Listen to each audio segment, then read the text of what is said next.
AJSU supremo Sudesh Mahato ने धनबाद के खरखरी में हुई हिंसक घटना को लेकर सरकार और कंपनियों पर तीखा हमला किया है। उन्होंने कहा, रैयतों की जमीन छीनने का सिलसिला जारी है और यह झारखंड के इतिहास में सदियों से होता रहा है। इस राज्य में विस्थापित लोग आज भी सबसे ज्यादा दुखी हैं, लेकिन संस्थान और लोग इस पर मौन हैं।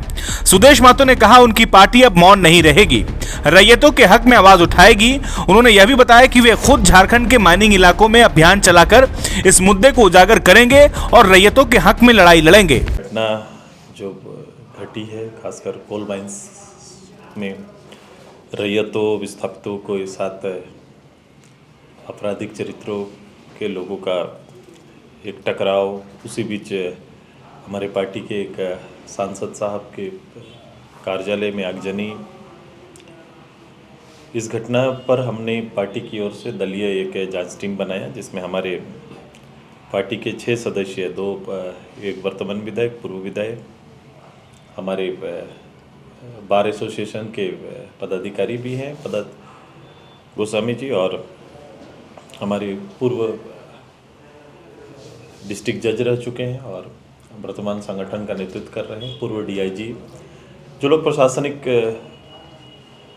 चीज़ों को बेहतर रूप से समझते हैं, उसके लॉ को, उसके कानून को समझते हैं और उनका अनुपालन लंबे समय तक एक अनुभव में किए। इनकी एक टीम और पॉलिटिकल टीम हमने बनाया।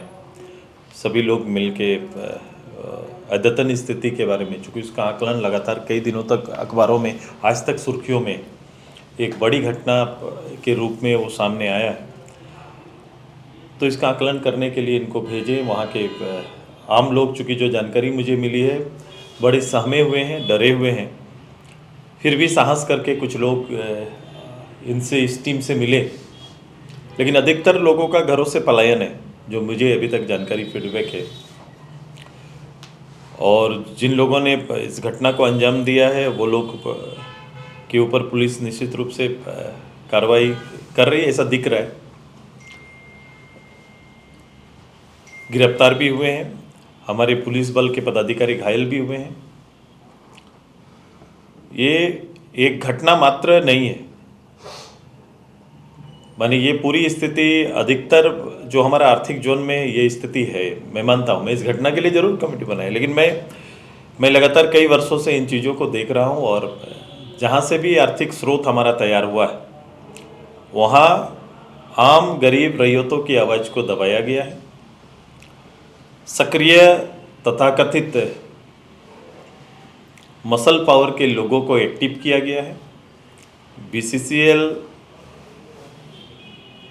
या सीसीएल अपना उत्पादन क्षमता को सरकार के गाइडलाइन को किनारे करते हुए उस क्षमता को बढ़ाने में, या फिर अवैध माइनिंग क्षेत्र में उनकी मिलीभगत के भी सूचनाएं लगातार मिलते रहती। शासन जो इन सभी चीज़ों को देख रहा है, और उनको मैं जो जिस रूप से देख रहा हूँ, इस घटना को लेकर जितनी तेजी शासन ने दिखाया है, वो तो धन्यवाद देने योग्य है। लेकिन क्या वास्तव में इन रैयतों के हक में ये इतनी तीव्रता, इतनी कमेटी, इतना गठन, इतना धरपकड़ हो रहा है, या ये एक रिवेंज रूप से लिया गया चूंकि डीएसपी साहब को चोट लगी? मेरी सहानुभूति उनके साथ है, पुलिस बल के साथ है, चूंकि वो सुरक्षा कवच है हमारा, उसके ऊपर अगर इस तरह से हमला होता है तो निंदनीय है, उस पर तो कड़ा रुख होना ही चाहिए। लेकिन ये दर्द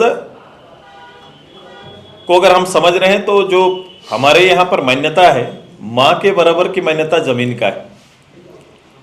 अगर किसी रैयत के जमीन के साथ सरकार के निर्धारित नियमों का अनुपालन ना करते हुए कोई भी संस्था अगर उस जमीन को छीनने का प्रयास करता है, उन्हें बेदखल करने का प्रयास करता है, तो वो दर्द भी को भी एहसास करना पड़ेगा शासन को।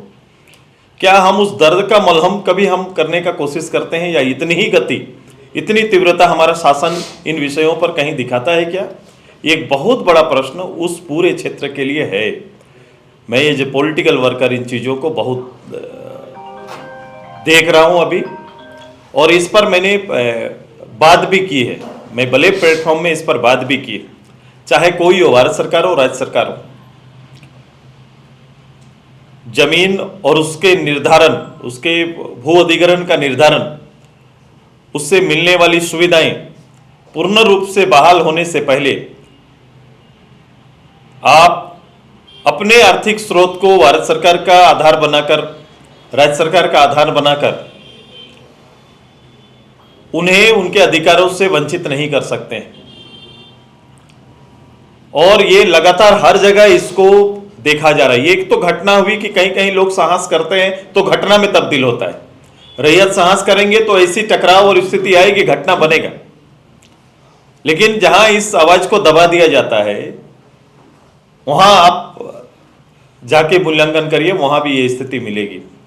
मेरी पार्टी, मैं व्यक्तिगत रूप से इन चीज़ों को, मैं कोल बेरिंग एक्ट जो बना जब माइनिंग शुरू हुआ, चाहे 1900 काल से जब जहां हुआ है, हम लोग काफ़ी अध्ययन कर रहे हैं, मेरी एक टीम उस पर काम कर रही है।